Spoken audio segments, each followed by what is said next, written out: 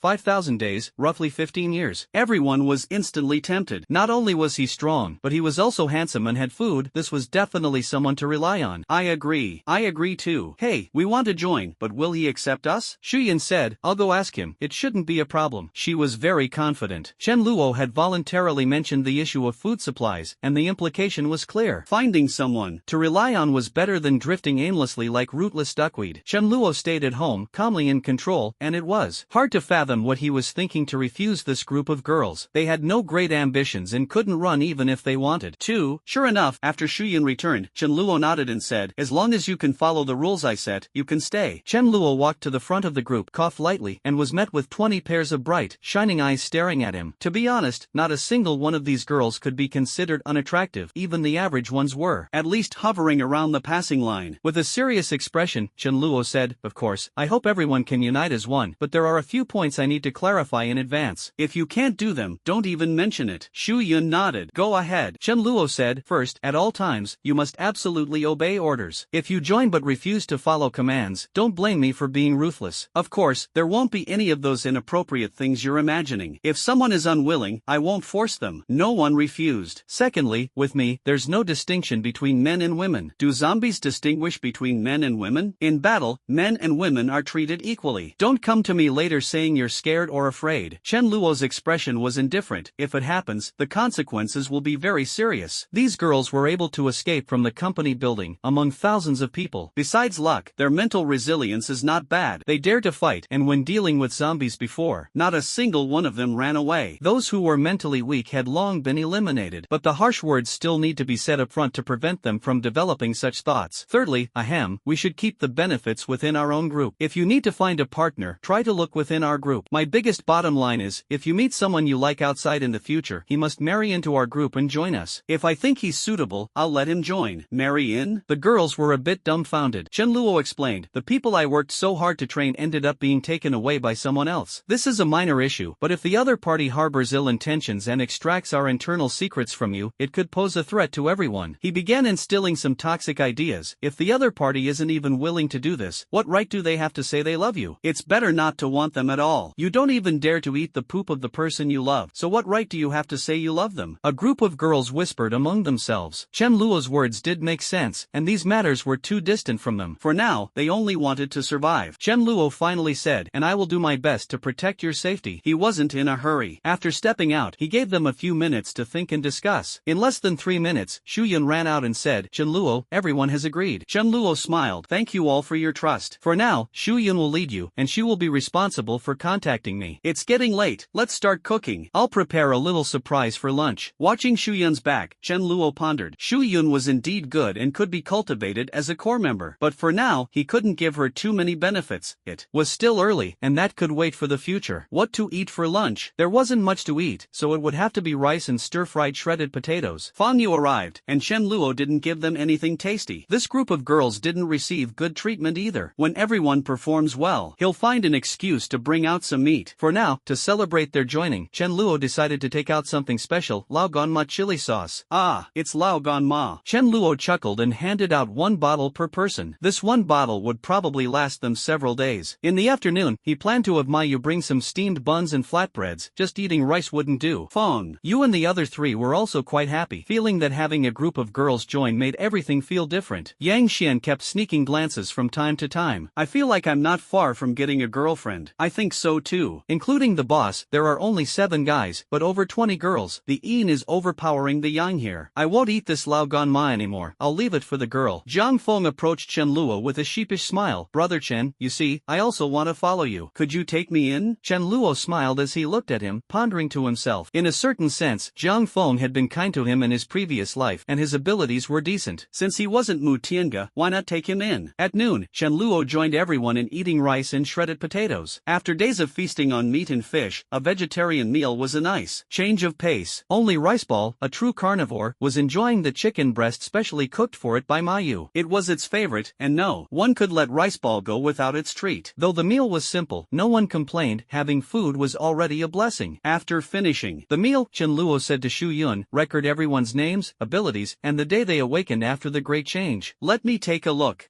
Chen Luo, only care about your abilities. Appearance and age are not part of my considerations. Chen Luo handed Shu Yun paper and pen, and, shortly after, Shu Yun handed him the registered information. Currently, Shu Yun's group still had 20 people, while 3 from Mu Tiange's group had died earlier. Looking at their abilities, 6 were of the flesh type, 4 of the fire type, 2 of the lightning type, 4 of the ice type, 2 of the earth type, 1 of the nature type, and 1 of the light type. Chen Luo felt a surge of joy. There was actually someone with the light type? This was a rare ability. Although it couldn't compare to the spatial type, among 500 to 600 people, only 1 or 2 might possess it. Survivors were already few, and this ratio was extremely low. The light type not only had healing capabilities but could also enhance buffs, and its combat abilities were not to be underestimated. Some light type individuals had extremely strong combat power, while Meili was an exception. She seemed to have an extraordinary understanding of supportive light type spells but was almost entirely inept in combat. This light type individual was named Wang Ling, the girl Jiang Feng admired. She awakened on the 3rd day, which was quite decent. The one with the best talent was Shu Yun, who awakened at around 5 p.m. on the 1st day. Those who awakened on the 1st day were all promising candidates, with potential reaching the king level, and those like the Magic King were top tier. Everyone said dogs were great, but no one could compare to them. The other girls had average qualifications, some even awakened as late as the 13th day. Such individuals wouldn't achieve much in the future. And without finding a strong backer, they might only be relegated to logistics. The treatment for logistics personnel was predictable, except for Mayu, who was Chen Luo's personal chef. Only frontline combat personnel enjoyed good benefits. To put it harshly, these people were just cannon fodder. Chen Luo calculated in his mind, in 2 or 3 days, the number of level 1 zombies would increase, so he needed to train these girls well in the coming days, while also scavenging for supplies. If they encountered something good, it could be used to reward everyone openly. At 2:30 p.m., Chen Luo gathered everyone, including Mayu. Mayu had not experienced any battles yet, and Chen Luo didn't expect her to fight well. He just wanted her to get used to the combat environment. Mayu was indeed lucky. Her cooking skills were good but not the best in the country. She had simply met Chen Luo at the right time. What troubled Chen Luo was whether to leave someone to guard the house. There wasn't anything particularly valuable, so losing it wouldn't be too distressing, but if some of the supplies left out in the open were stolen, it would still feel uncomfortable. If someone broke into his bedroom or private space, who could feel at ease? In the future, as more nearby bases emerged, home burglars would undoubtedly increase. After some thought, Chen Luo decided to leave Fang Yu and Su Lan, the two men, at home. He instructed them, if there are only a few people, warn them. If they don't listen, beat them up. If there are many people, pretend you didn't see anything and wait for me to handle it when I return. The two nodded. The group began their journey, splitting into 3 vehicles. The first vehicle was Chen Luo's heavy truck, driven by Yang Xian, used for transporting supplies and clearing the way. The second vehicle is a bus, which is the shuttle bus for Mu Tianga's company, used to transport the girls. Originally, there were 2, but one became unusable due to a gas explosion. The third vehicle is a black Audi driven by Chen Luo, with Mi Ling in the passenger seat and Mili, Mayu, and Mi Fan in the back seat. Su Daju, on the other hand, was sitting in the heavy truck.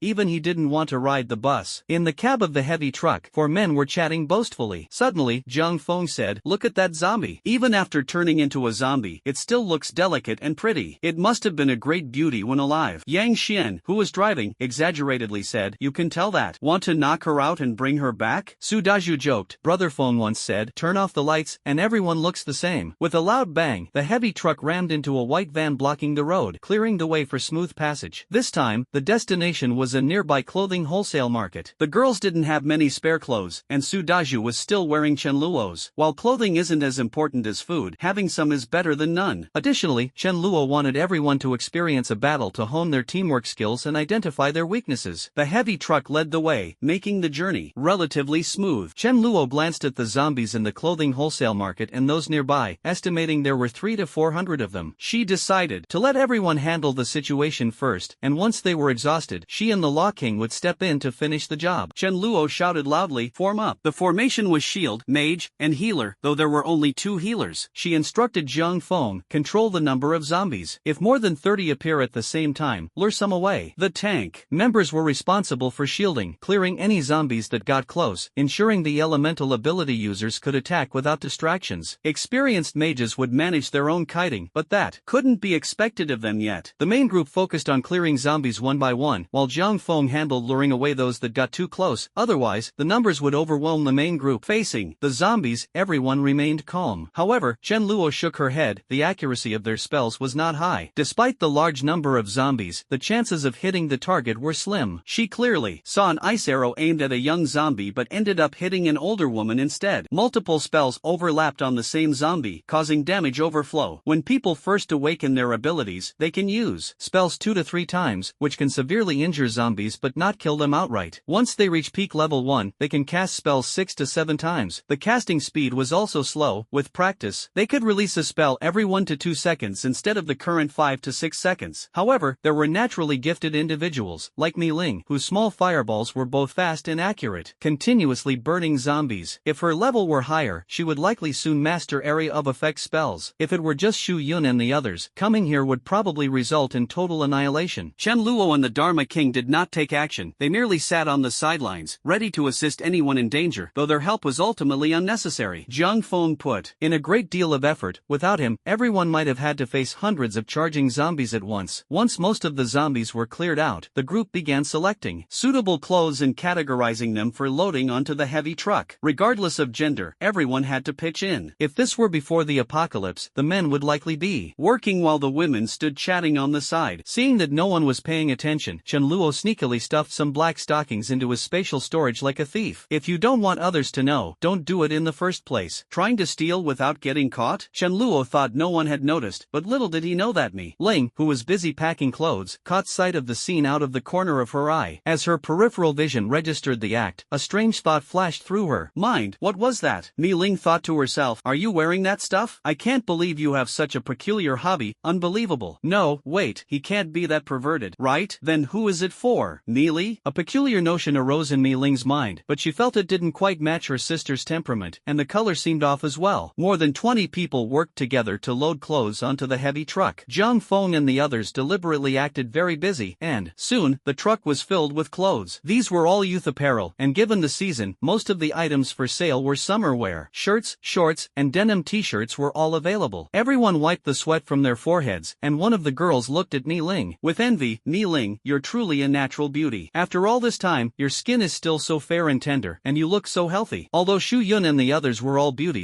after so many days of fear, poor food, lack of water, and sleepless nights, everyone looked somewhat haggard and lacked vitality. Their appearances had taken a noticeable hit. If not for becoming ability users and gaining enhanced physical resilience, someone might have already collapsed. When the girl spoke, the others chimed in one after another. Mi Ling gave a bitter smile. Natural beauty, my foot. She thought back to when she returned from school, utterly exhausted, and looked in the mirror before taking a shower. She had looked like a dark-faced hag, even worse than Shu Yun and the others. Truly pitiful. Chen Luo ate 8 dishes and 1 soup every day, all personally prepared by Mayu. How could her complexion not be good? If it weren't for Chen Luo, would Mayu not recognize her? With Chen Luo's protection, she could sleep peacefully every night. Without Chen Luo, she might still be wandering with Meili, hiding and scavenging for supplies, constantly worrying about the threats of zombies and other survivors. She wouldn't be eating well, nor would she be sleeping soundly. Like when she was at home, she had to stay vigilant at night and often had nightmares. That kind of exhaustion was overwhelming. Shu Yun, at least, had the support of over 20 people looking out for each other. Without Chen Luo, her complexion and spirit would definitely not be as good as Shu Yun and the others. There was a supermarket in the market, not very large, but because it was surrounded by many zombies, it had never been scavenged. A young woman rushed in ecstatically, ready to empty the supermarket of its goods. In the summer heat, the supermarket was stocked mostly with water. The weather was scorching, and everyone had been busy all day, feeling extremely thirsty. One young woman was about to open a bottle of mineral water and take a big, satisfying gulp, but Shu Yun stopped her just in time and turned to ask Chen Luo, Captain, can we each have a bottle of water first? Chen Luo smiled and replied, 2 bottles each. With Chen Luo's approval, everyone eagerly opened their bottles of mineral water. After the apocalypse began, drinking tap water caused severe abdominal pain. Many of the young women had experienced this torment and deeply understood the value of water. Despite their intense thirst, they couldn't bear to drink it all at once. Some drank only half before carefully saving the rest, while others dared to drink only a third. Seeing this, Mi Ling felt a wave of discomfort in her heart. In this world, even a sip of water had to be so frugally rationed? It seemed she had also endured such hardships on her way home, but everything changed completely once she returned. Mi Ling sighed softly and exchanged a glance with Meili. Meili's feelings were equally complex. Ever since brother Chen Luo arrived, she had never felt hunger or thirst again. At this moment, her thoughts aligned perfectly with Mi Ling's. Meili silently resolved to have a candid conversation with brother Chen Luo tonight. The heavy truck was already fully loaded, and there was no point in staying here any longer. Everyone's supernatural powers were nearly depleted. Chen Luo spoke up. Get ready to head back. Zhang Feng shouted. When I was luring the zombies just now, I saw a pastry shop at the entrance, and there are still quite a few pastries inside. Chen Luo felt nothing in his heart, but the girls were overjoyed. When they arrived at the pastry shop, the cabinets inside were already toppled over, and many pastries were scattered on the floor. Some pastries seemed to have been taken by others. Shu Yun quickly stepped forward, grabbed a piece of bread, tore off a small piece to taste, and exclaimed in surprise, although the texture is a bit off, it's not expired yet and still edible. Then let's have this for dinner tonight. Let's finish it early to avoid it going bad. Everyone grabbed some packaging bags and started collecting the pastries. Even the pastries that had fallen on the ground were taken, as long as they hadn't been stained with blood. Despite some initial hesitation, everyone was all smiles, but Mi Ling and Meili felt increasingly heavy-hearted. Chen Luo sighed, thinking how sensible these girls were. He decided to prepare some cured meat or canned meat for them for lunch tomorrow, along with an apple as a treat. After extracting the crystals from the zombies, the group returned to the city. They made it home safely, and Chen Luo asked Fang Yu, who had stayed behind, and learned that some people had tried to climb into the villa but were driven away by his shouts. Chen Luo then instructed Ma Yu, cook something, I'm a bit hungry. At noon, I only had a bit of shredded potatoes, which wasn't enough to sustain me for long. This afternoon, Shu Yun and the others performed in a way that made Chen Luo quite satisfied. Although their combat skills were somewhat lacking, their overall discipline had improved. No one shouted or panicked, and no one fled in fear. Chen Luo decided to reward them. Xu Yun and the others were divided into 2 villas for accommodation. Chen Luo took out 2 walkie-talkies, taught them how to use them, and told them they could use them to stay in contact if needed. He also handed out 2 fully charged mobile phones and power banks to each group. He suggested they could watch movies in the evening to pass the time. This arrangement was met with cheers of excitement. In the evening, Chen Luo was playing computer games in his room when he suddenly heard a knock at the door. His eyes lit up. It was Meili. Could this be an opportunity to do something mischievous? Meili sat down next to Chen Luo and said softly, "This afternoon, watching Sister Xu Yun and the others, I deeply realized how lucky it is for you, Brother Chen Luo, to have you by their side." Meili lowered her head, her face flushed, and said, "Brother Chen Luo, can I be your girlfriend?" For someone with Meili's personality, saying something like this must have taken an incredible amount of courage. Chen Luo responded to Meili's feelings with his actions. 3 minutes later, Meili gasped softly, I am not ready yet." Chen Luo said slyly, "Meili, what time is it now? In this world, no one knows how long they can live. There's today, but there might not be a tomorrow. By the time you're ready, perhaps your brother Chen Luo will already be gone. Wouldn't that be such a pity?" After hearing this, Meili felt an immense sense of agreement in her heart and instead took the initiative to hug Chen Luo. Just like the old saying goes, pluck the flowers while they bloom. Don't wait until there are no flowers, only bare branches. Chen Luo hadn't expected happiness to arrive so suddenly. He thought he would have to wait a while longer. For some reason, Chen Luo felt a pair of eyes watching him, and cold sweat broke out. Rice was right there beside them. Chen Luo quickly grabbed the curious Rice and threw him out of the room. Rice was held in Chen Luo's arm as he used the other hand to open the door, then directly tossed it onto the ground over a meter high, appearing somewhat rough. This behavior indeed reflected Chen Luo's impatience. For a cat, this height was nothing, but Rice was stunned. It thought aggrievely, "Chen Luo, you weren't like this before." The door slammed shut and was immediately locked from the inside. Rice wanted to go back in but was powerless. The French bulldog lying on the ground seemed to be mocking it, suggesting it obediently sleep outside with him. At this moment, Ni Ling opened the door. Since there was no bathroom in the room, she thought of the private bathroom on the 3rd floor. Seeing Rice, she mocked, "Isn't this Chen Luo's little kitty? Why aren't you sleeping with him and instead running to the living room?" Rice snorted, "Chen Luo is bullying Meili in the room. I saw Meili looking very upset. He must be afraid I'll help Meili, so he coaxed me out." It had its pride, after all. Hearing Rice's words, Ni Ling froze. Bullying? What kind of bullying? Ni Ling wasn't as clueless as Rice. Her expression kept changing, and she instinctively wanted to rush into the room to help Meili, but the French bulldog stopped her. Without the owner's permission, no one could enter. "You have to follow the procedure and knock first. Otherwise, don't blame me for not recognizing you." Just as Mi Ling was about to knock, she suddenly remembered something and abruptly gave up. If Meili was willing, what was the point of barging in? Mi Ling clenched her fists, cursing inwardly. Damn it, Meili had just come of age. If it were someone else, Mi Ling would have slapped them to death. But this person was Chen Luo. She sighed deeply, thinking that her family's precious cabbage had been taken by a pig. Oh well, wasn't this bound to happen sooner or later? Feeling conflicted, Mi Ling returned to her room. Rice wanted to follow. It was used to having someone accompany it to sleep. Now it could only rely on Mi Ling. But with a loud slam, Mi Ling shut the door. Tears seemed to glisten in Rice's big blue eyes. Boo-hoo, no one wants me, Rice thought. Mi Ling felt inexplicably irritated, tossing and turning, unable to sleep almost the entire night. At 7 o'clock the next morning, the dining table was set with millet porridge and shumai. Chen Luo said, "Sister Yu, fry 2 eggs later." Ma Yu nodded and asked with a hint of curiosity, "Where's Mi Li? Still sleeping? She usually doesn't like to sleep in." Mi Ling sneered. What else? She was ruined by someone, of course. Chen Luo gave an awkward smile, thinking to himself, how does my sister-in-law know about this? Indeed, Mi Li hadn't returned to her room. Upon hearing this, Ma Yu immediately understood. So that's what happened. She had long noticed that Mi Li liked Chen Luo, but she hadn't expected Chen Luo to only make a move now. She had originally thought Chen Luo would be impatient. Truly, it wasn't easy. In this day and age, who still has the leisure to slowly fall in love? Ma Yu glanced nonchalantly at Mi Ling, wondering how Chen Luo would handle this sister-in-law. Meanwhile, the Dharma King was devouring his breakfast, and Mi Fan lay on the sofa with a cold and aloof expression. Feeling guilty, Chen Luo walked over to Mi Fan and said, "Mi Fan, why aren't you eating? It's not good to starve yourself." Mi Fan snorted lightly. Mi Fan is very angry, and the consequences are severe. Chen Luo asked awkwardly, "How serious is it?" Last night, in his haste, he threw the rice out, so it was normal for the rice to be upset. The rice raised its head and said, "How serious? The kind that can't be appeased with just one small dried fish." Chen Luo laughed, "How about 10? No, it has to be 20. All right, deal." Alright then, seeing how sincere you are, I forgive you. Come here for a hug. Chen Luo's heart almost melted. It was just too adorable. However, Chen Luo gently stroked Rice. Rice, you can have hugs during the day, but you're already a grown-up little kitty. At night, you need to sleep on your own. He needed to quickly cultivate Rice's sense of independence. He didn't want to sleep holding it anymore, nor did he want to sleep with Millet. Breakfast was brought into the room for Millet, and it wasn't until after 8 o'clock that Millet shyly walked out of the room, avoiding eye contact. Chen Luo didn't indulge in the tenderness but continued with the plan from yesterday. He gathered everyone together and began training them. The focus was on the application of spells. If spells couldn't hit their target, what use were they? For all those with elemental abilities, he set up fixed targets for them to practice aiming with minimal power. Niling was already quite accurate, so he had her target Jiang Feng. Jiang Feng was about to face a large number of level 1 zombies, and these zombies weren't melee fighters, they could all use spells. If hit, even minor injuries would be serious. Dodging spells was absolutely necessary, and Niling was perfect for training Jiang Feng. As for someone like Su Daju, who was more of a tank type, he could assist on the side. At 10 o'clock, Chen Luo checked the time and asked Mayu to start cooking. Initially, he planned to prepare cured meat or canned luncheon meat for everyone, but the joy of the wedding night made him decide to add a feast. So, he deliberately left a generator visible in the garage to make the presence of meat in the refrigerator seem reasonable. Chen Luo took out about 20 pounds of pork and asked Mayu to make braised pork with potatoes. Although cooking for so many people was tiring for Mayu, she could manage. However, it wasn't sustainable to let her handle everything alone as the team grew larger. In the future, they couldn't rely solely on Mayu. Thus, Chen Luo assigned her an assistant, Jiang Ling, the girl who had awakened light-based abilities. While Jiang Ling's cooking skills couldn't compare to Mayu's, she was still decent. The meat Chen Luo brought out was taken from the cold storage, similar to what was in the refrigerator. When Jiang Ling saw the pork, a hint of amazement flashed in her eyes, and she instinctively swallowed. Pork? Mayu smiled and said, Chen Luo thought you all hadn't had a proper meal in days, so he specially prepared this for you. She couldn't directly say it was a wedding feast. Jiang Ling was tasked with peeling and chopping the potatoes, rinsing the rice, and starting the cooking, while Mayu busied herself with cutting the meat and preparing the dishes. It wasn't until the meal was served that everyone realized they were having braised pork with potatoes. For those whose stomachs had been devoid of any richness, their digestive systems immediately began to stir. Since the living room couldn't accommodate nearly 30 people, Chen Luo simply moved the dining table to the courtyard, where everyone gathered to enjoy the meal together. The aroma of the braised pork and rice tantalized everyone's appetite. Understanding their feelings, Chen Luo didn't waste words. Let's eat. Each person was also given a bottle of cola. The 20 pounds of pork Chen Luo brought out meant that each of the 30 people could have about 7 ounces, and with the addition of potatoes, it was enough for everyone to enjoy a delicious meal. No one could help but feel grateful. Following Chen Luo was truly a blessing. As they ate, some of the girls couldn't hold back their emotions and shed tears of joy. The enticing aroma of the braised pork seemed to travel far, attracting a dilapidated car. From it emerged a haggard-looking man and woman who appeared to be siblings. The man and woman who got out of the car were indeed siblings. The brother was named Li Ming, and the sister was named Li Hui. They felt that staying in the city was becoming increasingly dangerous, so they took the risk of coming to a remote location. They initially thought this place would be much better and might even have a rescue base, but to their disappointment, although there were far fewer zombies than in the city, the supplies in the supermarket had been completely depleted. When they arrived at Chen Luo's place and saw the supermarket in the villa area, they thought they would be happy, but their hopes were dashed as soon as they entered. They searched 2 villas but couldn't find any water, and they didn't dare to drink tap water. Although there was still a little food left, enough to stave off hunger, they hadn't had water for almost a day, and their lips were severely chapped. When Li Hui heard sounds coming from Chen Luo's side, she went over to take a look. As she got closer, although they weren't hungry, they couldn't help but swallow at the sight of the braised pork on the table. At that moment, the braised pork was simply too tempting. Li Ming tried hard not to look at the braised pork and the chilled cola. The cola, treated by an ice element ability user, naturally tasted best when chilled. When the group saw Li Ming suddenly appear, he forced a smile and said, "Sorry to bother you all. May I ask if you have any clean water? I can trade food for it. If you're here to ask for something, I won't give it to you for no reason." Chen Luo nodded. Shu Yun, bring over 2 bottles of mineral water. Hearing there was water, Li Ming's face showed a relieved smile. He returned to the car and brought out 2 packs of instant noodles. After hesitating for a moment, he also took out 2 sausages. Seeing Shu Yun looking at him, as if to ask whether to proceed with the trade, Chen Luo shook his head. Shu Yun, for small matters like this, you can decide on your own next time. She was a sensible girl, but overly cautious. Shu Yun nodded and agreed to the trade. Li Ming quickly took the water, opened 1 bottle, handed it to his sister, and then opened another for himself, drinking heartily. Chen Luo watched from the side, nodding to himself, thinking they seemed to have decent character. However, what good is decent character? What does it have to do with me? This was just a transaction. Chen Luo called out, "Everyone, continue eating. Don't let the food get cold." After drinking the water, Li Hui stared longingly at the braised pork, her gaze almost glued to it. Li Ming noticed and felt a strong urge to trade some food with Chen Luo for a bit of braised pork to fulfill his sister's wish. But their food supply wasn't abundant, and satisfying a momentary craving would leave them wondering what to eat next. Li Ming sighed, then drove the car a bit farther away, parking it so as not to block the entrance and disturb others' appetites. Li Ming and his sister sat in the car, gnawing on instant noodles. Suddenly, Li Hui said, "Brother, there's a group of women over there. They don't seem like bad people. Why don't we try joining them?" Li Ming was taken aback for a moment, and his heart stirred. If it were a group of men, he would absolutely refuse to join. As a man, he knew all too well that once desires were unleashed, anything could happen, especially in times like these when order had collapsed. His sister was also quite attractive, but a group of women was a different matter altogether. Li Ming nodded. "You stay in the car. I'll go ask." He noticed that Chen Luo was the one in charge. Standing by the fence, he found him and said with a smile, "Brother, it's just me and my sister, and we're feeling quite unsafe. Could we seek your protection? Of course, if you need anything, just let me know." Chen Luo had already guessed it and was not surprised. He said straightforwardly, "Then you need to meet the qualifications. Now, you and your sister need to go out, find zombies, kill 10 of them, and bring back the crystals from their heads as proof. You can use weapons, but you cannot rely on vehicles or other external forces." Ding, NPC Chen Luo has issued you a task. It was as if such a voice echoed in Li Ming's mind. Although he did not refuse, he was thinking to himself, do we really have to kill zombies first? Li Ming realized that this was actually a test to see if they were useful, and he felt a sense of relief. If they were allowed to join without any conditions, he would be more worried that he and his sister might have stumbled into a shady operation and could end up being slaughtered. Li Ming nodded. "We'll go right away." He returned to the car, explained the situation to Li Hui, and took out a blood-stained fire axe from the vehicle before heading out of the residential area. To avoid Chen Luo thinking he would use the car, Li Ming did not drive. Watching their backs, Chen Luo felt that they didn't seem like useless people. Families like this, compared to single individuals, were easier to trust. After all, they had attachments, and matters like betrayal would require careful consideration. Chen Luo did not give Li Ming and his sister a chance because he was in a good mood, but because he urgently needed to recruit people. If he encountered suitable candidates, why not take them in? Currently, Chen Luo had 30 people under his command. While not a large number, it was by no means small either. In the apocalypse, the mortality rate was extremely high. 3 months from now, Chen Luo wasn't even sure how many of the people around him would still be alive. He wasn't about to support anyone for free. Once zombies evolved to the first level, it became necessary to go out and kill them to obtain crystals. If he didn't recruit more people, how would they handle encountering teams of hundreds or even thousands in the future? Previously, he hadn't recruited people mainly because it was inconvenient, and more importantly, the survivors hadn't yet been tested by the trials of the apocalypse. Take Shu Yun's group for example. If he had recruited them at the very beginning of the apocalypse, do you think they wouldn't have thrown tantrums on the spot? Could he have expected them to start working and moving supplies right away? That would have been wishful thinking. The fact that they were now obedient was already quite remarkable. Sure, he could have used forceful commands, but that would have inevitably created resentment and barriers in their hearts. Since the apocalypse could train them, why should he do it himself? Let the world play the villain while he played the good guy. Wasn't that a better approach? Now, the time had finally come to recruit people, but not everyone could be accepted. First, they had to follow orders. Second, they needed the courage and ability to kill zombies. Only those who met both criteria would be allowed to let the rice sense them, making the process even more secure. If Li Ming and Li Hui died at the hands of zombies and failed the task, proving their lack of ability, Chen Luo wouldn't feel the slightest regret. After all, this wasn't a task requiring them to face 10 zombies at once. It was already a very simple mission. Anyone with hands could do it. Li Ming and Li Hui left the residential area and began searching for zombies. If they were afraid of zombies, they wouldn't have had the courage to run from the city to Chen Luo's location in the first place. They had killed quite a few zombies already, and the firefighter's axe in Li Ming's hand was stained with zombie blood. At the beginning of the apocalypse, they hadn't dared to face zombies and were forced into it. Soon, they encountered 2 zombies head-on. Surprisingly, the first to act was Li Hui. A streak of black light emerged from her hand. To ensure accuracy, she waited until the zombies were close before throwing it. Although Li Hui was a bit nervous as the zombies approached, she remained calm. The black light struck one of the zombies precisely. While the zombie appeared unharmed on the surface, its movements became unusually slow, as if it were in slow motion. The dark element curse had significantly hindered its actions. Who would have thought that this young girl, Li Hui, was a dark element ability user? The chances of awakening such an ability were about the same as those for the light element. The two zombies that had been moving together were now separated, one ahead and one behind, meaning they only had to deal with one zombie at a time. Li Ming skillfully swung his firefighter's axe at the zombie's head. Instead of using the blade, he used the back of the axe, worried it might get stuck. Li Ming, a physical strength ability user, had impressive power. With just a few swings, he brought the zombie to the ground. With only one zombie left, it became much easier to deal with. From the moment the zombie raised its claws to the time it struck, it took a full 3 seconds, and that was only if it was in a position to attack. If Li Hui cast the slow movement ability twice, it would be even safer to kill the zombie, though it wasn't really necessary. Whenever encountering a lone zombie, Li Hui refrained from taking action and let Li Ming handle it. If it was a group of zombies, say 4 or 5, they would usually choose to avoid them. However, in order to complete Chen Luo's task as quickly as possible, Li Hui kept casting slow movement. She sighed and said, "Brother, it seems the existence of crystals isn't much of a secret. I thought only we knew about it." Li Ming responded with a smile, "There are plenty of smart people out there. That person asked us to kill 10, so let's kill 20 to prove ourselves." Soon, the two of them exceeded Chen Luo's task requirements. Meanwhile, Chen Luo was encountering some trouble. Wang Guofu was a resident of the villa community where Chen Luo's family lived. Before the apocalypse, he was in the real estate business, and his operations were quite sizable. Otherwise, he wouldn't have been able to afford a villa here. Clearly, he was a wealthy man. He had a telescope at home, which he often used to observe the community entrance, hoping to spot any rescue teams. Due to the angle, he couldn't see Chen Luo's side. Today, on a whim, he climbed onto the roof to get a better view. By chance, Wang Guofu spotted Chen Luo and the others. A group of young women and a few men, one of whom looked familiar to Wang Guofu. A few days ago, this person had almost entered his house but gave up upon seeing them. Wang Guofu's telescope was top-notch, worth 100,000 yuan, with extremely high clarity. The braised pork on the table caught his eye, and he couldn't help but swallow hard. He was used to feasting on lavish meals every day, but now, trapped in the community, he could only eat junk food. He endured it because he had no other choice. But the sight of braised pork was too much for him to bear, and only one thought filled his mind: he wanted to eat meat. Wang Guofu returned to his house, opened his safe, thought for a moment, and took out 100,000 yuan along with 2 gold bars. What couldn't money buy? Spending 10,000 yuan for a bowl of braised pork should be enough, right? Wang Guofu paused briefly, thought again, and then strapped a black object from his bedside to his waist. It was a handgun. His background wasn't clean. He had risen through the gray market and had a fondness for firearms, keeping one for self-defense. Wang Guofu muttered to himself, "I must eat that braised pork. Ah, how the mighty have fallen. I, Wang Guofu, am actually begging for a bowl of braised pork. At least make it 2 bowls." Soon, he approached Chen Luo, his face full of smiles, and said, "Hello, everyone. We're all neighbors and all in trouble. Could you spare me a bowl of meat? I'm really starving." Out of the corner of his eye, Wang Guofu noticed something on the ground and was momentarily stunned to see a black dog eating meat. Just eating meat, not vegetables. Wang Guofu cursed inwardly. What kind of times are these? Feeding meat to a dog? Why not just kill the dog and eat its meat instead? At the same time, Wang Guofu felt reassured in his heart. If even a dog could eat meat, it meant this group had plenty of it. If the dog could eat, why couldn't he? Could a person be worse off than a dog? These young people, especially the girls, were surely easy to talk to. Chen Luo remained silent. He couldn't always be the one to step forward as the leader. Chen Luo gave Fang Yu a look, and Fang Yu understood, standing up to say, "Sorry, we don't have enough to share." Indeed, it was rare for them to even have a meal with meat. Wang Guofu was seething inside. "You're blatantly lying. What is that dog eating? Do you think I'm blind?" Though angry, Wang Guofu still smiled and said, "I won't eat for free. I'll pay. How about 10,000 yuan for a pound of prepared braised pork? I have 100,000 here. I'll buy 10 pounds. This is an astronomical price." Even in the most tense times, a pound of pork wouldn't sell for 10,000, and no matter how fancy the hotel, they wouldn't dare charge this much. Fang Yu sneered, "Not for sale." Wang Guofu raised the price and said, 50,000 per pound, isn't that enough? Young man, don't be too greedy. I have 100,000 and 2 gold bars here. Exchanging them for 5 pounds of meat isn't unreasonable, is it? Fang Yu still shook his head. Before the apocalypse, Wang Guofu was already used to being domineering and arrogant. Normally, he would have had his lackeys smash things up by now. At this moment, he was on the verge of exploding with rage. Shu Yun's words completely broke Wang Guofu's composure. Shu Yun stood up and said, "If you're hungry, I have 2 packs of instant noodles here, but you must trade something for them. If you don't have anything, you can kill zombies and exchange the crystals from their heads." Chen Luo had no intention of using crystals to trade with those clueless people. After all, they were all paupers, and none of them had absorbed crystals before. They were weak and had nothing worth worthwhile to offer. Wang Wufu was utterly furious. You're eating meat, and I can only eat instant noodles? And you still want me to trade for it? Do you think I'm a pushover just because I haven't shown my temper yet? Wang Wufu pulled out a pistol from his waist and roared, "Everyone squat down, hands on your heads." Damn it, you don't know how to appreciate kindness. He waved the pistol continuously at everyone present. Except for Chen Luo, a trace of panic appeared on the faces of the others. The power of firearms was deeply imprinted in everyone's hearts. Even those with abilities instinctively felt fear. However, Chen Luo was indifferent. This kind of small pistol, even if it emptied its bullets, couldn't take my life. No matter where it hit, it couldn't seriously injure me. The spells of ability users, even those of a level 1 ability user, could seriously harm zombies. What use could a small pistol have? A level 1 spell hitting me, a level 4 ability user, would only cause minor injuries, let alone a pistol. Otherwise, why didn't Mu Tiange and the others focus their fire to instantly kill that level 5 fire-type zombie that day? At most, it would have been lightly injured. The gap between me and it was slight, but not significant. Wang Guofu shouted, "This is too much. Even if you're feeding a dog meat, you should at least give me a bite." Although everyone realized the danger, they did not panic. Chen Luo was about to make a move, but unexpectedly, Fang Yu directly stepped in front of him, using his body to shield him. Seeing this, Yang Xian, Su Lan, and the others quickly used their bodies to protect Chen Luo and Meili, who were sitting together. This was a great opportunity to show loyalty thanks to the chance provided by this situation. Fang Yu and the others had been part of a professional security company before the apocalypse and had served in the military. They knew Wang Wufu's gun was real, but it could hold at most 6 bullets. With so many ability users on their side, any one of them could easily take down Wang Wufu, and Wang Wufu would be lucky to even fire a single shot. Chen Luo smiled faintly. Although he didn't need their protection, this attitude pleased him. Fang Yu said in a deep voice, "Brother, that gun of yours can at most kill 1 person. We have the numbers here. If you dare to make a move, you're dead for sure. Take my advice, put the gun down, and I can pretend nothing ever happened." Chen Luo glanced sideways. You could pretend nothing was happening, but it wasn't so simple for everyone else. Wang Guofu sneered, "Sure, I can't shoot all of you, but if anyone makes a move, I'll shoot them. Whoever's got the guts can trade their life for mine." Back in his days as a street punk, he'd been through situations like this. As long as you were ruthless enough, what did it matter if there were more people? Wang Guofu pointed at Millen and barked, "Yeah, you. Bring over 2 bowls of braised pork. If you don't, I'll kill you." Sai waving a gun and taking hostages, all for a bowl of meat. Chen Luo stood up, ready to put an end to this little farce. But the Law King moved first. Wang Guofu had insulted him just now, after all. The Law King was very displeased, thinking, "Is it me who's not giving you anything to eat? I was just minding my own business and still got dragged into this? Picking a fight with me?" The Law King trotted toward Wang Guofu, who immediately grew alert. But then he hesitated, because he could clearly see the Law King's face was full of flattery. It struck him as odd. How could a dog's smile look so sycophantic? The Law King was thinking, seems like everyone's scared of that gun, so I'd better play it safe. He flopped down, rolled over, and even exposed his belly, inching closer to Wang Guofu. Wang Guofu burst out laughing. "This dog looks good for nothing, betrays its owner at the first sight of trouble. What's the point of keeping it? This dog isn't even fit to eat shit." The crowd was somewhat incredulous. The king had always seemed quite aloof in front of them. Fang Yu and the others were well aware of the king's prowess. What on earth was going on? Only Chen Luo's mouth twitched. "King, aren't you being a bit too cautious? Who would be so wary of a dog, especially a silly dog?" Wang Guofu lowered his guard and shouted, "Hurry up, or don't blame me for shooting." The king suddenly let out a thunderous roar, far louder than usual. This unexpected roar made Wang Guofu's heart tremble, and his hand holding the gun involuntarily shook. Wang Guofu turned to look at the king, only to see, in horror, a ball of blue spherical lightning rushing toward him. In the next second, Wang Guofu was blasted away by the force of the lightning, which exploded with such power that it killed him instantly. Everyone was dumbfounded. This was way too cunning. Pretending to be weak and then ambushing? If a person pulled off such a trick, they wouldn't be surprised, but this was a dog. Who taught it? Chen Luo shouted inwardly, "It wasn't me." The king is just like this by nature. Otherwise, why would he be so hard to deal with? The king looked disdainfully at Wang Guofu's corpse, thinking to himself, let's see if you dare underestimate a dog again. As for the crowd's admiring gazes, the king didn't care. "Don't worship me, I'm just a dog," Chen Luo said. "What a buzzkill. Forget him, let's keep eating." "King, go pick up that gun." The group had already killed quite a few zombies, so they were no longer afraid of seeing corpses. The king carried the gun over to Chen Luo in his mouth, and Chen Luo handed it to Meili. Although the gun wasn't very useful, it was better to have something for self-defense in critical moments than nothing at all. At this moment, siblings Li Ming and Li Hui also returned. Li Ming handed 20 crystals to Chen Luo, who was a bit surprised. "I only asked for 10, but you sure are bold." "Alright, you passed the test. You can join." Fang Yu, explain the rules here to them. By the way, what are your abilities, and when did you awaken them? Li Ming and Li Hui exchanged a glance. Li Ming said, my physical strength has increased, so I guess I'm a warrior. My sister, I guess she's a sorcerer. I awakened on the 3rd day, my sister on the 2nd day. Chen Luo inquired carefully, his eyes lighting up. He hadn't expected Li Hui to have a dark element ability, and her talent was quite decent. If her level improved, it could be beneficial to him. Fang Yu pulled the two aside and explained to them the rules Chen Luo had established with Xu Yun and the others. The earlier parts were fine, but when it came to the later clauses, Chen Luo's face darkened. That part really didn't need to be mentioned, especially since her sister was only 16 or 17. After hearing it, Li Ming's expression turned slightly odd, but it wasn't something he couldn't accept, and he eventually agreed. Chen Luo asked Wang Ling to prepare a separate serving of braised potatoes and pork for Li Ming and his sister as a gesture to win their favor. It was a celebratory day, and everyone got a share. Training continued in the afternoon. Although survivors occasionally entered the community, no one requested to join. In the evening, Li Ming moved into the villa with Fang Yu and the others, while his sister Li Hui stayed with Xu Yun and the others. As a newcomer, Li Ming thought to himself that, if Chen Luo's group had any ill intentions, he and his sister would be powerless to resist, so he agreed to the separation. Li Hui, being new, was met with kindness from everyone. Toward strangers, the group naturally maintained a cold demeanor, but toward their own, they were warm and welcoming. There were no evening entertainment activities. The group took out a phone, propped it up in the middle, and gathered around to watch a movie. Being the youngest, Li Hui was seated in the center, surrounded by everyone. There was laughter and conversation, a stark contrast to the lonely and dull life she had previously endured with her brother in the darkness. She could feel the care from everyone and thought to herself that joining this group seemed to be the right choice. In Chen Luo's room, he calculated the time. Meili should have already absorbed the crystal. At such a passionate moment, how could they bear to part? Yet, there was a third will stubbornly lingering in the room. Chen Luo tried to persuade her kindly, but Meili said, I'm being honest and quiet. Chen Luo blared at her fiercely. Fine, if you won't leave, I will. Meili was utterly puzzled. Why wouldn't he let her stay at night? Chen Luo walked into Meili's room, naturally for some intimate moments. Meili shyly said, no messing around, it still hurts. Chen Luo responded with an oh, thinking to himself, there will be plenty of opportunities in the future, no need to rush. Just as he was about to cuddle Meili to sleep, Chen Luo suddenly remembered something. How about you try using a healing spell on yourself? In the morning, Chen Luo ate a simple and modest meal. After all, it wasn't a feast with 8 dishes and a soup. Xu Yun and the others, on the other hand, made rice porridge. Since there was so much rice, why not eat it? Rice porridge not only fills the stomach but also tastes good and is easy on the stomach. They had plenty, so they could drink as many bowls as they wanted. After breakfast, Chen Luo gathered everyone together. Yesterday, everyone practiced all day. Today, we'll conduct a combat drill. Today's target is the Yulin community to the south. We'll gather some supplies. Practice is ultimately just practice. It's very different from real combat. In practice, the targets are stationary. Would zombies obediently stand still? The tension when zombies lunge at you can affect your performance. No matter how precise you are during practice, what use is it if you panic during real combat? A girl familiar with the area hesitated and said, there are quite a lot of people over there, right? More people means more zombies. Chen Luo waved his hand dismissively, it's fine, leave it to me. Hearing this, everyone felt much more at ease. The scene of Chen Luo slaying a level 5 zombie with a single strike that day was unforgettable. Otherwise, even though Mu Tiange was already dead, they wouldn't have been so willing to listen to a young man in his early 20s. They were all white-collar workers, who among them wasn't older than Chen Luo? Gaining genuine respect from others is no easy feat. The task of guarding the base was still assigned to Fang Yu and Su Lan. This time, the heavy trucks and buses were ready, sufficient to transport everyone, and Chen Luo sat on the bus. Yulin community was about 2 kilometers away, requiring passage through a bustling street. Initially, when encountering zombies, they simply ran them over with the vehicles. However, upon reaching the busy street, the traffic congestion was severe, and even the heavy trucks couldn't force their way through, as dozens of vehicles were blocking the road in a chain. Chen Luo instructed via the walkie-talkie, first, use the vehicles to clear the zombies trailing behind, then everyone get off and remove the obstacles. Elemental attacks, everyone else focus on protecting the front. Zhang Feng, try to control the number of zombies. Due to the slow speed of the vehicles, at least 40 to 50 zombies were trailing behind, combined with the zombies already in the vicinity, bringing the total close to 100. Zhang Feng got off the vehicle and immediately ran toward the zombie horde, attracting their attention and leading them away. The girls opened the bus windows and attacked the zombies outside from the window. With the protection of the vehicles, the zombies couldn't reach them. The zombies didn't come all at once, and with Zhang Feng's guidance, Chen Luo's group outnumbered the zombies. If the group were smaller, a few people facing dozens of zombies would feel fear, but with more survivors, it turned into suppression of the zombies. zombies. Chen Luo quietly watched everyone take action. Although moving zombies were harder to hit, the accuracy of the spells had improved significantly compared to the first day. After clearing the trailing zombies, everyone got off the vehicles to deal with the other approaching zombies while removing the obstacles. Chen Luo spoke up. Everyone worked together to move the small cars and throw them onto the opposite road. Even for women, the power of a level 1 ability user surpasses that of an average adult male, let alone a level 2 ability user. Now that 18 days have passed since the apocalypse began, most survivors who have long known the secret of the crystals have already advanced to level 2. Advancing to level 2 is actually quite simple. It only requires absorbing 20 crystals. However, reaching level 3 is more challenging, requiring approximately 150 crystals. Milini Ling and even Su Daju, who absorbed crystals on the very first day, have yet to advance to level 3. They still need 2 or 3 more days, while the Dharma King had already successfully advanced a few days ago. There are differences even among level 2 users. Su Daju is at the peak of level 2, while most others are only at the initial stage of level 2. Currently, only 4 girls in the team and a few others, including Yang Xian, who learned about the crystal secret later, have yet to advance to level 2. Chen Luo pondered in his heart that tonight he could let a few core members absorb the crystal with residual power from the Rat King. If that wasn't enough, he would consider letting them absorb the crystal from a level 5 fire-type zombie. 10 people easily tossed a small car onto the road across from them. As they slowly advanced, there were many places where small cars could pass, but heavy trucks and buses couldn't. Each had its own advantages. Chen Luo sat in the car like a lord, doing nothing but observing while gently stroking Rice. As time passed, his hand unconsciously touched Rice's small belly. Rice spoke up, "No touching, it still hurts." Chen Luo. Rice continued, "Even though I won't let you look, I can eavesdrop. Last night, I jumped onto the balcony and almost fell off. It scared me to death." Chen Luo's expression changed instantly. This cat knew too much. He secretly thought about whether to deal with it. It seemed necessary to find something for Rice to do at night, otherwise, it was too idle and loved meddling in other people's business. He needed to give it a bit of an internet addiction and teach it to play with a phone. "Sai, sister-in-law, you two, couldn't you sleep with Rice when you have time? Now it's left without company." They hadn't even walked halfway, and the girls were almost out of energy, having already killed over 200 zombies. Fortunately, the traffic jam section was behind them, and the heavy truck could continue moving. Approaching the vicinity of the Yulin residential area, Chen Luo instructed, "Get off the vehicle, everyone grab your weapons, and prepare to fight the zombies." The weapons were mostly various sticks or axes. Chen Luo also handed out some electric batons to Shu Yun and the others. Even without electricity, the batons could still be used as weapons. It could be said that as long as there weren't hundreds of zombies attacking at once, facing these lowest level zombies posed little pressure for everyone. Compared to their initial expectations, the difficulty was much less. Indeed, there is strength in numbers. On the road at the entrance of the residential area, a dozen or so restaurants of various sizes came into view. Chen Luo said, "Enter the restaurants first, and see if there are any supplies to collect. Split into 4 teams, and remember not to act alone. Move the collected supplies onto the heavy truck." There are quite a few zombies here, compared to Chen Luo's side where there are fewer people, so most of the supplies are still intact. Before long, items like rice, flour, grain, and oil were loaded into the heavy truck. Finally, the girls discovered a supermarket that seemed to have not been completely emptied yet, and cheers erupted. The supermarket was about 100 square meters in size, making it a fairly large place. Mi Ling's eyes lit up. With a supermarket of this scale, she might be able to find that particular item. Upon entering the supermarket, to everyone's surprise, there were still barrels of purified water for sale, with over 20 barrels placed along the wall. While the others focused their attention on the water and food, Mi Ling was searching for something near the cashier's counter. She remembered that the item she was looking for was usually placed near the counter. She had seen it by chance before. A look of joy appeared on Mi Ling's face as she finally found it. She grabbed a plastic bag and began filling it with items. Shu Yun looked at Mi Ling with curiosity, wondering what she was searching for. Although Shu Yun couldn't see exactly what Mi Ling was packing, she noticed the 3 characters on the bag, ultra thin. Feeling someone watching her, Mi Ling looked up and saw Shu Yun staring at her, her face instantly turning red. Judging by Mi Ling's expression, Shu Yun suddenly understood, so that's what she was looking for. If it had been a former colleague, Shu Yun might have teased them, but when it came to Mi Ling, she didn't dare. No one knew the exact relationship between Mi Ling and Chen Luo. Shu Yun's mind wandered, thinking that this item must have something to do with Chen Luo, otherwise, Mi Ling wouldn't have come to find it herself. Mi Ling felt frustrated, thinking to herself, if it weren't for Mi Li, would I go out of my way to find this? Chen Luo is really annoying. Shu Yun glanced over, pretending not to notice, and walked away as if nothing had happened. One by one, the supplies were loaded onto the truck. Nearby, there was a fruit shop where most of the fruit had already rotted, leaving leaving only a few apples, pears, and watermelons that still seemed edible. Naturally, they grabbed some to load onto the truck as they passed by. These shops were storefronts on the ground floor of Yulin community and the neighboring community across the street, with most of the residents being from these two communities. Chen Luo sensed something and looked up in a certain direction, just in time to see several windows upstairs with different people observing them. He didn't care and thought, let them watch if they want. A woman in her 40s couldn't help but say, young man, I can tell you're kind-hearted just by looking at you. Auntie hasn't had watermelon in days. Could you bring me one? As soon as she spoke, similar requests echoed from other rooms upstairs. Please, handsome, bring some water up here. Do you have any meat? Could you bring up some of those braised duck legs from the supermarket? Bring me a few packs of cigarettes, young man, I'm dying for a smoke. Chen Luo and his group were speechless, thinking to themselves how thick-skinned these people were. He chuckled lightly and said, my legs aren't in good shape, I can't climb stairs, sorry, I won't be seeing you off. As soon as he said this, the elderly men and women were displeased. How can you have no respect for the elderly and care for the young? Chen Luo sneered, thinking to himself, anyone who didn't know better would think you were ancient. This group was at most in their 40s or 50s, survivors over 60 were extremely rare, and those under 13 or 14 were even rarer. Among 10,000 people, almost all the survivors were young adults. Chen Luo couldn't be bothered with them and signaled everyone to continue moving supplies. The residents of the community were clearly unhappy. An older woman came out of her room and spread the word, come out, stop sleeping, someone's taking all our supplies. The things downstairs, weren't they theirs? After so many days, the survivors in the community had basically gathered together, most of them concentrated in this building facing the street. On one hand, it was to bolster each other's courage. On the other hand, if a rescue team arrived, they could be the first to know. Old Zhang, Old Li, everyone get downstairs, bring your tools, and gather together. It was still not yet 9 in the morning, and most survivors' biological clocks were already disrupted. With no entertainment activities, the best way to pass the time was sleeping, which also reduced energy consumption. Everyone spread the word, and they quickly gathered on the first floor. The first floor was surprisingly free of zombies, as if someone had cleared them out. What's going on? Why is everyone gathering? People came from outside and are taking all the supplies from the supermarket and restaurants downstairs. If they take everything, what will we do when our food runs out? Someone hesitated and said, aren't there a lot of zombies outside? Did they kill all the zombies? What if they turn on us? An older woman sneered, I saw them. They used a big truck to ram through, and most of their group is made up of young girls, far fewer people than us. A big truck? An older man couldn't help but exclaim, if we had a big truck, we could crush the zombies too. We have to seize the truck, we can't let them take our supplies. Let's go, hurry up, don't let them get away. Should we call Chen Guan's group of boys too? Forget it, those little brats turned against us long ago. They don't even know how to respect their elders. 70 or 80 people, holding sticks, feather dusters, rolling pins, small stools, and other laughable weapons, charged toward the entrance of the neighborhood. Most of them were elderly, with only about 20 young people among them. The neighborhood exit was blocked by a black wrought iron gate, preventing the zombies from entering. Initially, these elderly folks didn't dare to leave the neighborhood. What if they got bitten by zombies? But since the zombies had been mostly cleared out by Chen Luo, they finally mustered the courage to step outside. As soon as they did, this group aggressively shouted, put everything down right now. Do you know this is stealing? This is robbery. So young and already going down the wrong path. What kind of upbringing did your elders give you? The crowd stared at this group of elderly men and women who came out wielding weapons, feeling utterly dumbfounded and immediately on guard. Chen Luo quickly understood the truth of the situation and let out a cold laugh. These shameless old scoundrels. They didn't dare to confront zombies, but when it came to people, they acted all high and mighty. Chen Luo stepped forward and asked coldly, this belongs to you, does it? A middle-aged man in his 40s snorted, well, it actually does belong to us. This supermarket was opened by my younger brother. He's dead now, so doesn't that make it mine? The elderly folks began chattering all at once, criticizing Chen Luo and his group for being unethical. Among the few young people present, most were men, their eyes gleaming with desire as they looked at the women in the group. After spending all day with the elderly women, how could they not find the young women in front of them pleasing to the eye? Some couldn't help but whisper and point. We're confiscating this vehicle. Go back to wherever you came from. Lao Zhang, aren't you a driver? Drive this heavy truck into the neighborhood. As he spoke, someone was already preparing to climb into the truck's compartment to collect supplies. Whoever got them first wouldn't have to share with others. Chen Luo said coldly, get lost, don't court death. Sure enough, someone wasn't afraid of death, or perhaps they simply didn't believe Chen Luo would dare to act. Hiding in the relatively enclosed neighborhood, they hadn't yet witnessed survivors turning on each other. A man who looked to be in his early 50s stepped forward and said disdainfully, what, you want to hit someone? Come on, hit me, go ahead. I'm telling you, if you dare to hit me, I'll lie on the ground ground and not get up. Without 10 or 20,000, don't even think about leaving. The old man even leaned his face close to Chen Luo. Hit me, huh? Don't dare to hit me, ha! In all his life, He had never encountered such a demand. the old man's face was already right in front of Chen Luo's palm, and how could Chen Luo show him any mercy? You asked for this yourself. Chen Luo swung a slap, and the old man flew 4 or 5 meters away, landing on the ground without moving. An older woman stepped forward to check on his condition. Oldly, are you okay? Wake up! Chen Luo overheard someone whispering, Oldly has always been pulling these scam stunts, but this act is really convincing. He was utterly speechless. Are you all getting old and your eyesight failing? Didn't you see that half of his face is crooked now? If you don't show them something harsh, they won't back off. The ones making the biggest fuss were just about a dozen people, while the rest were just following the crowd, watching the commotion. Chen Luo shouted, what are you standing there for? Didn't you see someone stealing our supplies? What, so much for respecting the elderly and loving the young? Everyone responded in unison. They had dealt with zombies many times, but this was their first time dealing with survivors. Gripping their weapons, they were about to step forward. An older woman screamed, what are you trying to do? Let me tell you,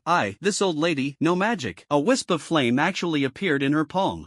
This old man, also no magic, and I've even learned Tai Chi. 5 consecutive lightning whips. Chen Luo sneered. Without making an example out of someone, this group wouldn't disperse. A spatial orb exploded on his face, Blood mist, scattering everywhere. Then he turned and fired at a young man who was about to enter the heavy truck compartment. Old Ma, how are you? Someone ambushed me, no sense of honor. The deaths of 2 people sent a shockwave through the group. 2 young men with ill intentions had been hiding in the shadows, planning to ambush Chen Luo, but forget even getting close, they didn't even catch a glimpse of his shadow. By now, Chen Luo had already taken the initiative. This ragtag bunch scattered, wailing, and crying for their lives. The Law King lunged at those who had just tried to attack Chen Luo, showing no mercy and leaving none alive. Aside from the ringleader, Chen Luo hadn't wiped everyone out. He shook his head, what's the point? In the apocalypse, people like this are good for nothing but wasting food. Bullies who prey on the weak. If they had the guts to fight zombies instead of people, maybe the supplies here wouldn't have fallen into their hands. With heavy hearts, everyone continued to gather supplies. After all, they just killed people. What Chen Luo didn't expect was another group emerging from within the compound. This new group was clearly different from the previous rabble. Whether someone had experienced the slaughter and bloodshed of zombies could often be sensed from their presence. There were over 20 people. In this group, most of them young, with only 2 or 3 older faces, a sharp contrast to the previous crowd. Young people are braver, more adaptable. Chen Luo watched them approach. The leader at the front looked familiar. Suddenly, Chen Luo remembered. Back when he was still weak in his previous life, he'd hung around with this guy a few times. After all, his family didn't live far from Chen Luo's. The man's name was Chen Guang. They weren't particularly close, but among survivors, everyone maintained a certain level of wariness. Chen Luo remembered Chen Guang as a gutsy fighter who left a decent impression. Chen Guang and his group walked straight over, pausing in surprise at the corpses on the ground. As he got closer, Chen Guang pulled a pack of cigarettes from his pocket, grinned, and asked, bro, want a Huazi? Chen Luo shook his head lightly. Sorry, I don't smoke. Chen Guang lit a cigarette himself, pointed at the corpses on the ground, and said, these old guys are really infuriating, always scolding us and saying we have no respect for our elders. Heh, they just want to reap the benefits without lifting a finger. Are we supposed to risk our lives to support them? We've had enough. We might as well gather the bold and daring ones and cut ties with them. Considering they were our neighbors, we didn't hold it against them. Who would have thought they'd end up dying at your hands? Among the survivors, those who were bold and willing to fight often separated from those who were timid and fearful. Smart people would choose to keep their distance from the cowardly to avoid being dragged down. Although Chen Guang's group was smaller than the previous one, their combat strength was on a completely different level. Chen Luo's expression turned cold. What, are you looking to avenge them? Chen Guang immediately waved his hand and said with an awkward smile, hey, don't misunderstand, buddy. This time, we came here for 2 reasons. First, to make friends and look out for each other, and second, to ask for your help with something. Chen Guang extended his hand. My name is Chen Guang. Although Chen Luo's strength could easily crush Chen Guang and his group, since there was no enmity between them, there was no need to act aloof. It was important to give the other party some face. Refusing a handshake would seem impolite. Chen Luo was not afraid of trouble, but he also wouldn't go looking for it. Besides, he was planning to recruit people, and if this group was suitable, taking them in wouldn't be a bad choice. Chen Luo extended his hand as well. Chen Luo. Chen Guang smiled and said, oh, we're from the same family, huh? Chen Luo asked, what kind of help? Chen Guang replied, our community has quite a large population, nearly 1,000 residential units. The supplies here are abundant, and there are still some resources that haven't been collected yet. However, I've encountered a problem these past 2 days. There's a zombie dog in the neighborhood, transformed from a husky. It can release lightning, moves extremely fast, and most importantly, importantly, it seems to have some intelligence. When there are fewer people around, it attacks. But when the numbers increase, it doesn't show itself. It's indeed quite troublesome. One of our companions was killed by it. If we don't deal with it, no one can feel at ease. Over the past few days, we've also found its habitat, but we don't have enough people to corner it. You have plenty of manpower, so we'd like to ask for your help in killing it. Chen Luo asked back, what about the reward? Chen Guang was stunned for a moment, then smiled and replied, as for the reward, how about 300 pounds of rice and 5 barrels of water? Chen Luo chuckled softly, picked up Mi Fan, and agreed. This amount of supplies wasn't much to him, but he needed to enter this neighborhood to collect resources. If the zombie dog wasn't dealt with, it would be difficult to ensure the safety of his people. Moreover, if this zombie dog truly had some intelligence and Chen Guang's group was powerless against it, then it was at least a level 2 or level 3 zombie. The likelihood of it being level 4 was low. If it were, Chen Guang's group would have been wiped out already. Zombies or other zombie creatures can evolve faster by devouring humans. Chen Luo estimated that this zombie dog was most likely level 2. Given its lightning attribute and its ability to escape, Chen Guang's group indeed had no way to handle it. A level 2 crystal was decent. While Chen Luo had previously obtained level 4 and level 5 crystals, this would be his first level 2 one. It could also help accelerate the advancement of Mealy and the others, which was a good thing. After confirming that this group had no malicious intent, he didn't need to worry about any tricks from them. However, he still couldn't let his guard down. If they dared to play any games, then sorry, but their crystals would be his. Chen Guang stared in astonishment at the cat in Chen Luo's arms, not because he knew of Mi Fan's abilities, but because he thought the cat was very beautiful. Having it around would make the monotonous days more bearable. However, it seemed that Chen Luo wasn't lacking in supplies, and the resources they had weren't just for him alone. Chen Luo instructed, you all continue moving the supplies. I'll go in and take a look. FA1, let's go. Chen Guang was once again stunned. Just you alone? I'm afraid that's not possible, right? Chen Luo replied with a smile. Didn't you see there's a dog behind me? A dog? Only then did Chen Guang notice a black dog following behind Chen Luo. The black dog's fur was shiny, its body clean, and it looked full of energy, though it was missing one ear. Chen Guang and his group were astonished. This dog seemed to be living quite well, didn't it? Otherwise, how could it be so spirited if it had been starving all along? Besides, brother, you're holding a cat in your arms and have a dog following behind you. This is a time of disaster, not an era of peace and prosperity. 2 pets? And you're even accompanied by a group of girls. Judging from Chen Luo's tone and conversation, it seemed like these girls all listened to him. Truly the pinnacle of life. What an enviable way to live. Chen Guang remembered that there was also a big yellow dog in the neighborhood that hadn't turned into a zombie. On the 3rd or 4th day of the disaster, it was killed by an old man and made into dog meat. Suddenly, Chen Guang realized something he hadn't noticed before: Chen Luo's appearance. His complexion was rosy, his eyes bright, his whole body clean, and his clothes immaculate. Although they were doing relatively well compared to Chen Luo, they were worlds apart. Chen Guang realized that the Chen Luo in front of him must be living exceptionally well, otherwise he couldn't possibly look this healthy. In such extraordinary times, anyone living this well must undoubtedly have considerable strength. Chen Luo turned around and handed the rice to Mealy, and the rice didn't resist. The rice was truly adorable when acting cute and playful. Mealy asked, Brother Chen Luo, can I go with you? Chen Luo waved his hand with a smile. Wait for me to come back. Chen Guang cursed inwardly, secretly wishing this girl was your real sister. Otherwise, how could anyone else survive? Comparing oneself to others is infuriating. A cat, a dog, and a wife, you're just short of having 4 dishes at every meal, aren't you? Chen Guang led Chen Luo into the residential complex, proudly introducing, after so many days of effort, we've basically dealt with all the zombies active in the complex. We originally planned to clear out all the zombies in the complex before heading outside, but we didn't expect you to show up. The zombies in the house must not have been dealt with yet. Chen Luo smiled and praised, you guys are really brave. The Dharma King secretly felt proud, thinking, you guys are amazing, but you still need a dog to help? Asking me, the Dharma King, for help, no problem, right? Chen Guang led Chen Luo to a spacious large garden and stopped outside. That zombie dog usually stays in the garden. This place is surrounded by open terrain where it can run in any direction. We don't have enough manpower to block all 4 directions. We can only assign 5 or 6 people, which won't be enough to stop it. Forcing a blockade will definitely result in casualties. Chen Luo nodded. You can't catch up, but the Dharma King definitely can. This zombie dog should be at level 2, not a mutant. It wouldn't evolve to level 3 so quickly, otherwise, it would be at the level of a dog king. Chen Guang asked, Chen Luo, do you have any way to deal with this zombie dog? Chen Luo didn't bring anyone along, so Chen Guang guessed he must have a way to handle this zombie dog. What could Chen Luo possibly do? Fight dog with dog, of course. Chen Luo signaled to the Dharma King to check out the garden. Even if this zombie dog were at level 3, the Dharma King would be fine. fine. Chen Guang and his group were stunned. Your solution is to send a dog? Do you have a grudge against your pet dog? A problem that a group of US can't solve, and you think one dog can handle it? Are you saying we're not even as good as a dog? Chen Guang tried to persuade him. It's too dangerous. It's rare to have a dog still alive and not turned into a zombie. Better not send it. Chen Luo smiled faintly. It's fine. Chen Guang no longer tried to persuade him. Chen Luo wasn't a fool, and it wasn't his fault for being overconfident. The Dharma King entered the garden, turning left and right, but there was no sign of the so-called zombie dog. Was it a lie? I was curious to see if it was good-looking. Wait, there seemed to be a faint smell of dog. Chen Luo and the others followed, and Chen Guang said, it seems the dog isn't here for now. Let's leave and wait. We'll catch it eventually. Chen Luo looked at the Dharma King, who nodded. Chen Guang and the others were surprised. Huh, this dog can nod? It's really smart. The Dharma King began sniffing, carefully, walking as he sniffed. Everyone quickly understood that the plan was to use the dog's nose to track the zombie dog. Having a dog really is useful. Before long, the Dharma King reached the 8th floor of a building. Before getting close, Chen Luo already smelled a strong scent of blood. The door to room 802 had a hole broken into it, seemingly large enough for a dog to pass through. From inside came a low, growling sound, a warning from the zombie dog sensing someone approaching. Chen Luo stepped forward and yanked the entire security door of room 802 off its hinges. Chen Guang and the others were secretly astonished. Was the door already broken? Woof, woof, woof. A hoarse and sharp bark rang out, sounding different from a normal dog's bark. The Dharma King angrily asked, what are you barking at? Suddenly realizing something, the Dharma King's expression shifted slightly. Without a word, he retreated to the back, sticking out his tongue and putting on a silly grin. My task is just to find this zombie dog. Do I really have to deal with it myself? Sure, I'm confident I can easily handle this dog, but what if I get hurt? As a mature dog, I need to know when to hold back. If it's not my job, I definitely won't rush to do it. Survival is key. Chen Luo glanced at him. Knowing a dog as well as its owner, it seemed this dog was indeed quite clever, adept at self-preservation. However, if you don't kill this dog, can we claim its crystal? Whoever kills it gets the crystal, that's the rule. Unless someone is shameless, but Chen Luo wasn't foolish enough to lose face over a second-level crystal. Letting the Dharma King fight was one thing. With him in front of me, I could ensure nothing would go wrong. On the other hand, I wanted to showcase my side strength. Chen Guang and the others were cautiously preparing to enter the room. This zombie dog was no ordinary creature. It was entirely different from the zombies they had encountered before. After receiving a signal from Chen Luo, the Dharma King charged in. The Dharma King wanted to see if the zombie dog was good-looking, but the zombie dog didn't care about such things. It opened its mouth and unleashed a bolt of lightning straight at the Dharma King. The Dharma King darted left and right, moving frantically. The zombie dog was momentarily stunned. You're moving so fast, how am I supposed to aim? Chen Guang and the others couldn't help but widen their eyes. Damn, this speed is insane. With a crack, the zombie dog's lightning attack struck the wall, blasting a hole but missing the Dharma King. Taking advantage of the zombie dog's pause to prepare its next attack, the Dharma King stopped, dodging and quickly closed the distance. A green glow surrounded the Dharma King's tail, with the power of lightning gathering at its tip. Thunder tail sweep. Chen Luo smiled. Oh, the Dharma King has learned a new skill. Mid to late stage elemental ability users aren't limited to long-range attacks. They can also channel elemental power onto their bodies. The zombie dog had no chance to evade and was struck hard by the swift and fierce thunder tail sweep. It was slammed against the wall, but the Dharma King's tail didn't leave it, continuously discharging lightning into the zombie dog. The zombie dog's body convulsed uncontrollably, unable to get back up. The battle ended. The entire fight lasted no more than 10 seconds. If it weren't for the fact that the zombie dog also had lightning attributes, giving it some resistance to lightning power, it probably wouldn't have lasted this long. The gap between level 2 and level 3 is significant, but not to the point of being overwhelming. The issue lies in the fact that one side knows tactics, while the other does not. Chen Guang and the others were dumbfounded as they watched from behind. It's over already? This dog also has lightning power? It seems to have easily crushed that zombie dog. The companion who was killed by the zombie dog had ranked among the top 5 in their group in terms of strength. It was precisely because of his arrogance and isolation that he was killed by the zombie dog. Originally, Chen Guang had wanted to ask if Rice, the dog, was for sale, thinking of buying it as a companion, but now he had already dismissed the idea. What's the use of being pretty? Can it be eaten? It would be better to buy this exceptionally powerful dog instead. However, after some thought, he gave up. Only someone out of their mind would sell such a miraculous dog. Chen Luo stepped forward to extract the crystal from the zombie dog, and Chen Guang asked in shock, "What's that?" It seemed they were still completely unaware of the secret of the crystals. Chen Luo briefly explained the secret of the crystals, and Chen Guang and his group were visibly excited. So, there was actually a way to to enhance their strength like this. At this moment, they couldn't wait to find some zombies to test it out. Chen Guang expressed his gratitude earnestly. Chen Luo, thank you. This information is worth more than gold. Chen Luo smiled faintly. Alright, the cooperation is over. It's time to deliver the promised supplies to us. Chen Guang nodded. Alright, we'll go get them now. Chen Luo was the first to head downstairs. Chen Guang and the others whispered among themselves. Chen Guang, this guy is really strong. He didn't hide the information about the crystals and didn't ask for anything in return. He just told us directly. That's quite impressive. Should we form an alliance with them? I feel like, even though we're decent, we can't compare to them. Yeah,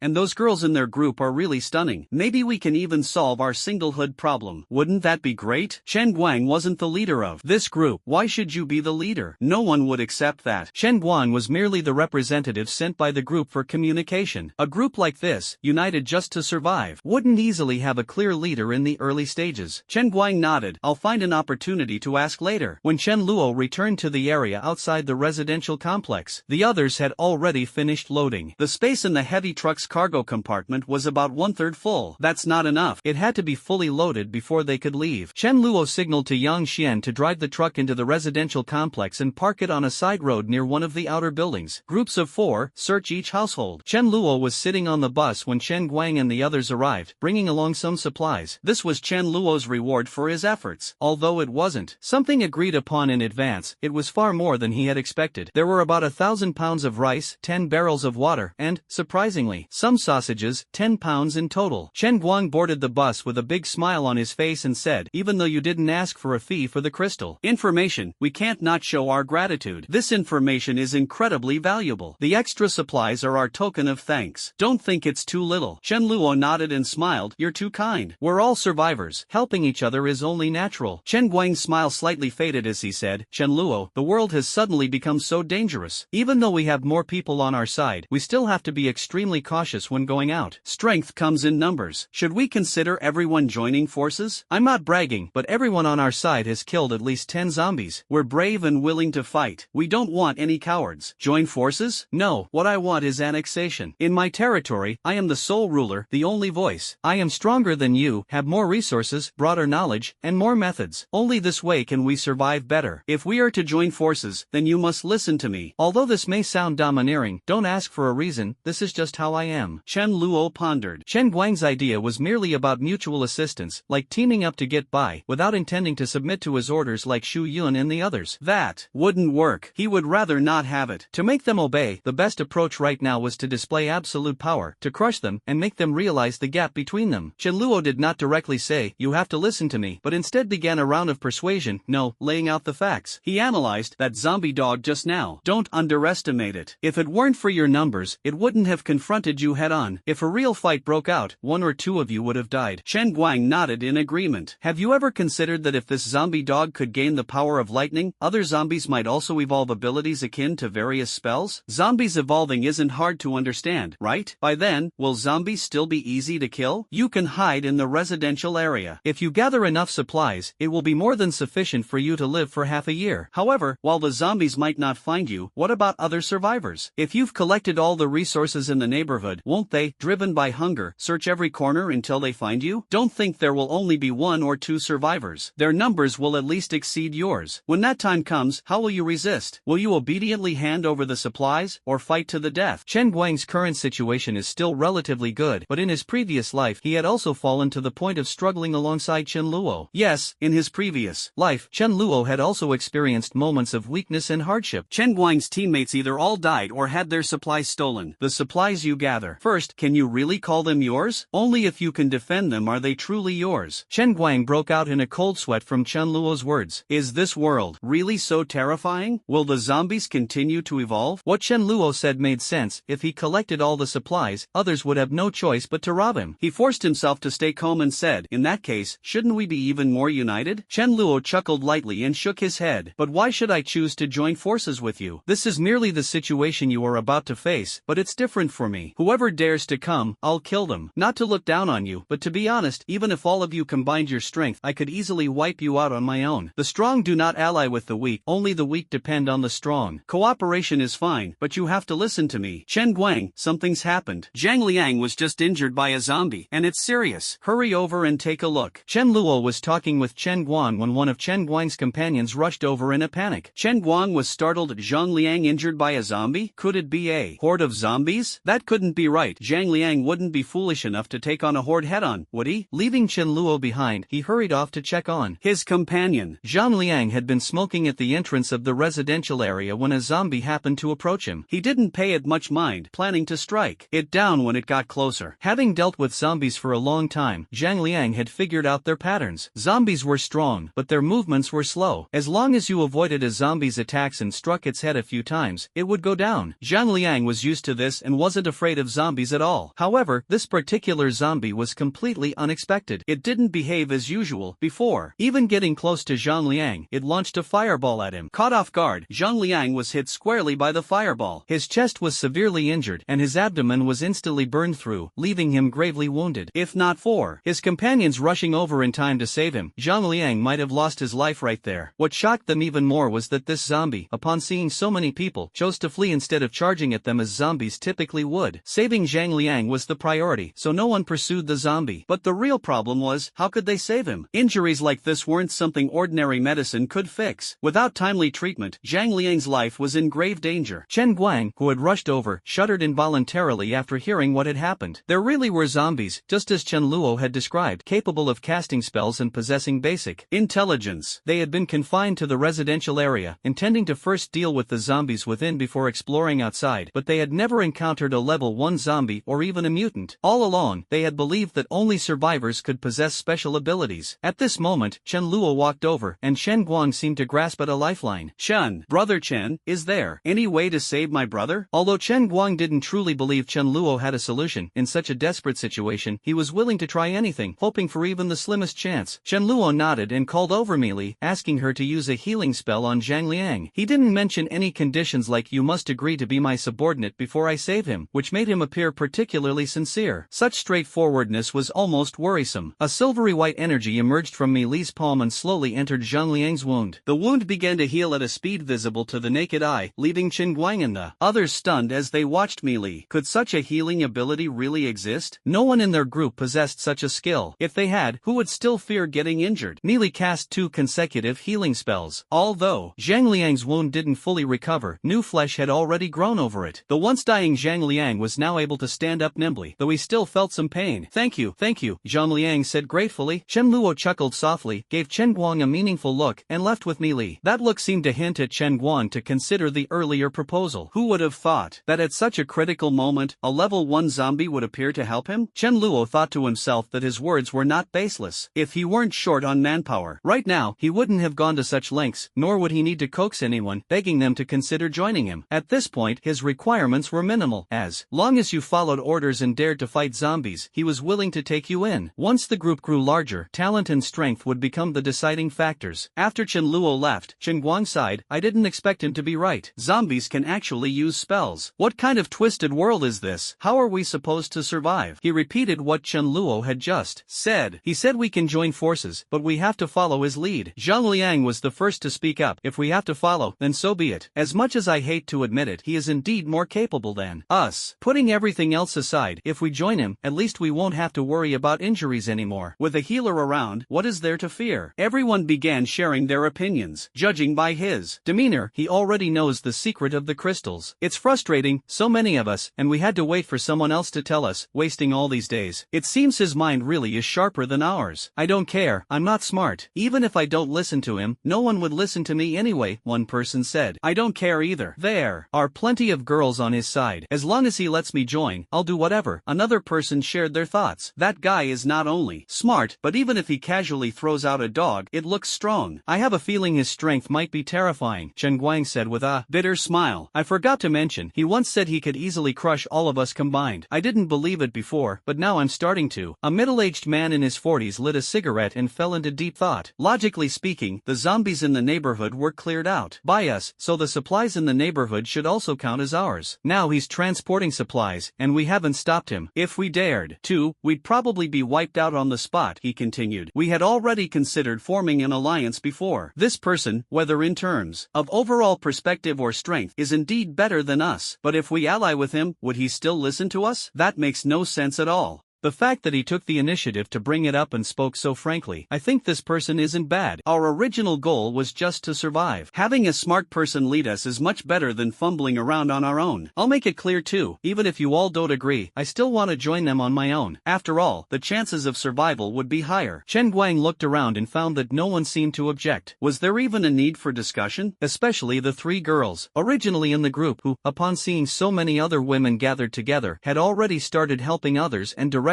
defected. Women being with other women is surely much safer than teaming up with a bunch of men, right? Even if they didn't want to join. They had to, otherwise, being stuck with a group of brutes would make life unbearable. Chen Guang and his group eagerly ran over. Chen Guang said with a smile, "Brother Chen, we're willing to follow your arrangements." At first, they called him Chen Luo, but Chen Guang clearly had a knack for reading the room and directly addressed him as Brother Chen. Chen Luo felt a surge of joy in his heart. Had he successfully roped in some manpower? Having more helpers was undoubtedly a good thing. Although it was a bit hasty and lacked thorough vetting, at least there was rice to eat. Chen Luo's expression turned serious. "Alright, welcome to the group. I have only 2 requirements. Follow orders and be willing to fight zombies. If you can't do that, don't blame me for turning my back on you." The Dharma King chimed in from the side. "Yes, yes, yes, I won't recognize you either." Chen Guang and the others nodded one after another. At this point, Chen Luo didn't have the time to delve into their specific situations. "Alright then, let's all move together. Since we're joining forces, it's better for everyone to live together and look out for each other. Moving to my place shouldn't be a problem, right?" With the addition of Chen Guang and his group, the heavy truck was quickly filled. Chen Luo planned to return first, drop off the supplies at the villa area, and then make several more trips. He instructed Chen Guang and the others to continue transporting and gathering the supplies, while he led his original team back to the villa area. The road had already been cleared on the way there, so there were no obstacles, but there were a few more cars in the villa area. "Big brother, we've searched over a dozen villas, but we haven't found any food or supplies." The man referred to as Big Brother was a man in his 30s, with sharp features and a rugged masculinity, somewhat resembling Hua Chang. His name was Lu Wei. Lu Wei calmly said, "Xiao Wei, don't worry. On snowy days like this, if you can't find food outdoors, you can try looking for squirrels. If you find squirrels, they usually have a lot of food stored away. Similarly, if we find survivors, we can naturally find food." Xiao Wei nodded, half understanding. Lu Wei was also pondering in his heart. The people living in this villa area were either rich or noble, and none of their wives or children were unattractive. It had been many days since he had encountered a beautiful woman. "Brother Wei, there's someone in this villa." Lu Wei gathered 18 or 19 survivors and established some authority among them through ruthless methods. They came together to the villa area near Chen Luo to search for supplies and also to see if there were any beautiful women. The one discovered was a young man. Lu Wei's group ignored the young man and forcibly entered the villa to rummage through it. The young man held back his anger, letting them search. There wasn't much left, and it wasn't worth risking his life. But dissatisfied with the search results, Xiao Wei struck the young man's head with a steel pipe. "Damn it, why can you live in a big villa, and I can't?" Seeing the blood flowing everywhere, Xiao Wei was extremely excited. This feeling of being unrestrained was simply amazing, cutting whoever he wanted to cut. Zhao zhao zhao zhao zhao. Xiao Wei became more and more excited as he fought and soon beat the young man to death with random blows. Lu Wei watched without intervening, taking the opportunity to establish his authority. Everyone else who witnessed it felt a chill down their spine. "Woof." Xiao Wei chuckled and said, "Ah, what a pity, there aren't many supplies." Lu Wei said, "Keep looking." Soon, they found the villas of Chen Luo and Shu Yun. The ones staying behind, Fang Yu and Su Lan, spotted them immediately. Su Lan asked, "What should we do?" "There are quite a lot of them." Chen Luo said that if there are too many people, just pretend we didn't see them. If a conflict arises, with only Fang Yu and Su Lan, they definitely won't come out unscathed. Fang Yu shook his head and said, "No, we can't let them go in and search. There are supplies we've stored inside. Even though Chen Luo didn't ask us to, we can't just stand by and watch. Here's the plan, we'll go down and warn them, tell them our main force is about to return. If they still don't listen, we'll take action and then run, luring them away to buy time. With the electric batons we have, we might even have a chance to turn the tables." Su Lan nodded, "Alright, otherwise we'll be seen as freeloaders." If things go smoothly on Chen Luo's side, he should be back soon. Fang Yu's eyes suddenly lit up as he carefully looked toward the entrance of the neighborhood. "Chen Luo and the others are back. I see Chen Luo's car." Several vehicles suddenly appeared within the neighborhood. There were sedans, vans, and small trucks, all parked not far from the neighborhood entrance. Chen Luo squinted his eyes. "Have quite a few survivors entered the villa area? At least a dozen people, not just one or two." Chen Luo instructed Yang Xian to drive the car into the villa area, otherwise, unloading would be too troublesome. Chen Luo couldn't drive in before due to lack of skill, and backing out would be very inconvenient. Yang Xian, however, used to drive in the military. Sure enough, as he approached his villa, Chen Luo saw Fang Yu and Su lawn confronting a group of people. Lu Wei squinted his eyes. If he hadn't heard the sound of the car, he would have acted directly. He needed to see how many people were on the other side. Chen Luo and the others got out of the car one after another. Seeing a group of girls with only a few men among them, Lu Wei and his group suddenly lit up with excitement. Just a few guys? And the rest are beautiful girls? Then what's there to be afraid of? Chen Luo felt that this Lu Wei looked somewhat familiar. Chen Luo suddenly remembered, wasn't this the backer that Chen Jing, that green tea, found later? It said that Chen Jing had a tough time under him. In the original timeline, this Lu Wei wasn't supposed to arrive at the villa area until more than 10 days later. Is it the butterfly effect caused by eliminating the nearby zombies? Xiao Wei, holding a steel rod, approached the back of the heavy truck and forcefully knocked on the door, shouting loudly, "What's inside the compartment? Is it supplies? Whoever sees it gets a share, give us half." This is deliberately picking a fight. In Xiao Wei's view, with 20 men on their side, how could they not overpower the few men on the other side? As for the group of women, not worth mentioning, they'd be scared stiff with just a little intimidation. This kind of task he's experienced. Smack, a slap landed on Xiao Wei's face, neither too hard nor too light. It was Lu Wei who hit him. Xiao Wei stared at Lu Wei in confusion. "Why did you hit me?" Lu Wei reprimanded. "Why should they share half of what they risked their life to get with you? Do you think you're that important?" Lu Wei looked at Mi Ling and Meili beside Chen Luo, trying his best to hide the greed in his eyes. Truly exceptional. Lu Wei forced a smile and said, "Apologies, everyone. I didn't realize this was your territory. We'll leave right away." As he spoke, Lu Wei really did lead his people away. Chen Luo squinted his eyes. Lu Wei was a poison-type ability user, though it was unclear whether he had reached level 2. The released toxic gas is as foul and poisonous as a weasel's fart. We absolutely can't let him release it, or it will disgust us for days. Rice said, "This person is full of malice." Chen Luo chuckled inwardly. Do you even need to say that? The distance was a bit far, and Xiao Wei couldn't help but ask Lu Wei, "Big brother, really? Just let it go like this? That's not like you." Lu Wei lightly patted Xiao Wei on the head. "Now that we know they're here, are you afraid they'll run away? Isn't it better to find an opportunity to ambush them? Don't always think about fighting the moment you meet. That's the way of a brute. Use your brain more." Xiao Wei suddenly understood. Chen Luo was thinking along the same lines. "Fight you head on, you release toxic gas, and I won't be able to eat for days. If it contaminates the rice, even the grains won't taste good. If I can launch a sneak attack, why would I fight you head on? The difference is, as long as you're a little farther away from me, I'll make my move." Lu Wei was quietly instructing Xiao Wei when his head suddenly exploded. Chen Luo released a spaceball, accurately hitting Lu Wei's head. Isn't this head going to explode? Only a tiny bit of energy was left on the spot. Lu Wei's last thought was, "Damn, I got played." Worried, Chen Luo gave him another shot. Chen Luo waved his hand. "Take them out." This was basically just a ragtag group and was quickly eliminated. Chen Luo's face showed disdain. "Knowing you could pose a threat to me, would I still let you leave? Do I have to wait until you make a move before I fight back?" There are always some fools who, even knowing the other party has ill intentions, refuse to act. They wait until they've been betrayed before retaliating in a fit of rage. They only regret it when their brothers or women have suffered irreparable harm. But I'm different. I'm the kind of person who always strikes first. As long as I think you're a threat and I can easily take you out, I'll act on the spot. Lu Wei never expected, even before his death, that he originally planned to find an opportunity to launch a sneak attack but ended up being ambushed on the spot. I really have to hand it to you, you sly old fox. Everyone began transporting supplies into the villa, specifically designating several villas as storage warehouses. In fact, placing them into Chen Luo's ability space would have been far less troublesome. But the timing is not yet right, and currently, only core members can know about it. Moreover, for ability users, with so many people, this bit of transportation work is really nothing. Soon, the supplies from a heavy truck were unloaded, and everyone was overjoyed. With so many supplies, they could last for a long time, and there were even some meats. For example, sealed duck legs, chicken feet, sausages, cured meats, and so on. Without stopping, continue heading to Chen Guang's place to transport supplies. The day after tomorrow, a considerable number of zombies will evolve into level 1 zombies, like a timed program. Before that, transport all the supplies. Otherwise, it will be very difficult to transport supplies again. After thinking it over, this time Chen Luo let the Dharma King stay behind to guard the house. With the Dharma King around, ordinary people pose no threat at all. And the Dharma King is truly remarkable, it can sense danger. If there's danger, it really knows how to run. Without Chen Luo's orders, there will be no fighting to the death. Chen Luo cannot stay behind to guard the house, he must ensure the safe transport of the girls along the way. After reaching Chen Guang, the first step is to transport all the supplies stored by Chen Guang and his group back, while Chen Guang continues searching for more supplies. The supplies in the neighborhood are truly abundant. Who doesn't have half a bag of rice, flour, and some snacks? Barreled water is also almost a household essential. Chen Luo was transporting supplies on a large scale, and somehow the news about Chen Chen Guang's group planning to leave got out. Other survivors in the neighborhood came running, crying, to stop them. You can't leave. If you leave, who will protect us? This group of people was well aware that Chen Guang and his group were different from them and that they had to rely on Chen Guang and the others for protection. Chen Luo sneered. According to you, you're supposed to be amazing, either mastering magic or some divine skill like the 5 consecutive lightning whips. Why would you need someone else to protect you? Your numbers even surpass ours. Isn't relying on yourself good? If you don't change, you can't blame anyone even if you die. Chen Luo used the spaceball twice on the empty ground beside them, and the explosive scene immediately made them scatter in fear. While others were transporting, Chen Luo didn't stay idle either and went to a residence that hadn't been searched yet. It was just the first floor. Chen Luo entered through the window, and after entering, he took out 500 pounds of sausages from his space and placed them in this household. This is the supply Chen Luo prepared for himself. When the girls come in and discover this batch of sausages, they will definitely be overjoyed. Chen Luo sighed. I went to great lengths to let you all enjoy these sausages, and I can't even say it, doing good deeds without leaving a name. Be the man who silently supports you from behind. Sure enough, after a while, a deafening scream erupted from the room where Chen Luo had placed the sausages. Those who didn't know might have thought they had encountered a terrifying zombie. A few girls, their faces flushed red, stared at the sausages hanging in the room. So many sausages, we have plenty to eat. How come there are so many sausages? Maybe this place specializes in making sausages? Who cares, as long as we have something to eat. Shuyan reported to Chen Luo with a face full of excitement, and Chen Luo smiled and said, then let's have sausages for dinner tonight. The heavy truck and the bus were loaded a bit, and it took a full 5 trips to almost finish clearing out Chen Guang's neighborhood. The supplies obtained, even conservatively estimated, would be enough for everyone to eat for 3 months. Shuyan placed the most valuable sausages under Ma Yu's care. Sausages are something that doesn't spoil easily. Chen Luo didn't stop him either. Leaving it with me, these 500 pounds of sausages could very well turn into 1,000 pounds. If there's a chance, let Ma Yu turn the pork he has stored into some cured meat and sausages. It takes more than 3 pounds of meat to make 1 pound of sausage. Paired with sausages, it's incredibly appetizing. Ma Yu sliced 5 pounds of sausage, put it in the pot, and simply steamed it, and the aroma was irresistible. No fancy cooking methods were needed. 5 pounds of sausage, paired with rice, was already enough for everyone to enjoy a delicious meal. Just thinking about having so much sausage made everyone feel delighted. Even if Chen Luo ate a bit more, it would still be enough for them to have dozens of meals, right? Joking, with so much delicious food, who would eat sausages? After finishing his meal, Chen Luo lay on the bed as if in a post-meal daze, feeling utterly content. Chen Luo chuckled. On the 3rd floor it was just him, Mi Li, and Mi Ling. It definitely wasn't Mi Ling, so it could only be Mi Li. Learning to take the initiative, huh? Chen Luo opened the door, only to find it was Mi Ling. Mi Ling was wearing a black long dress, seemingly quite fond of the color black. Then the black one I secretly took before, isn't it a perfect match? The slightly loose long dress still couldn't hide her stunningly beautiful figure.